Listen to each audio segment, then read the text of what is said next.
J'habite un petit village profond de la France, où il n'y a rien. Hein. Y a pas, on est obligé de prendre la voiture pour n'importe quoi. Donc moi, si vous voulez, c'est très dur pour nous.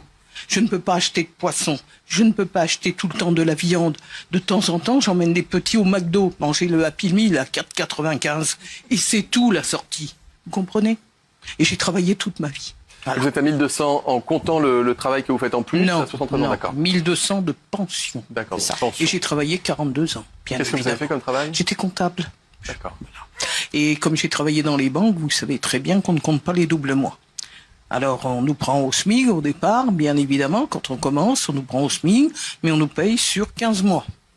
Alors, quand je suis tombé à la retraite, les 25 années, bien évidemment, c'était pour les dernières, forcément.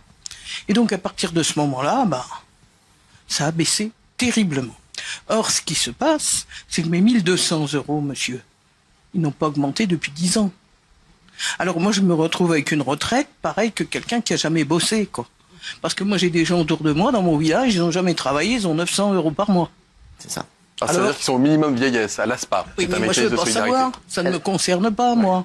Les gens, ils font ce qu'ils veulent, c'est pas mon problème. Mais j'estime que moi, j'ai eu des enfants.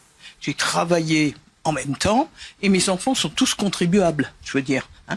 Alors, comment se fait-il qu'il y ait des gens qui n'aient jamais bossé, qui n'ont pas d'enfants, qui n'en ont jamais fait pour devenir des contribuables et qui gagnent une retraite? Je paye quand même les cotisations retraite, la CSG, sur mon petit boulot qui vient en complément. Moi, j'en ai besoin pour payer les activités sportives de mes petits-enfants. Parce que malgré le pass de 50 €, pour jouer au rugby pour un gosse, c'est 200 € dans mon village.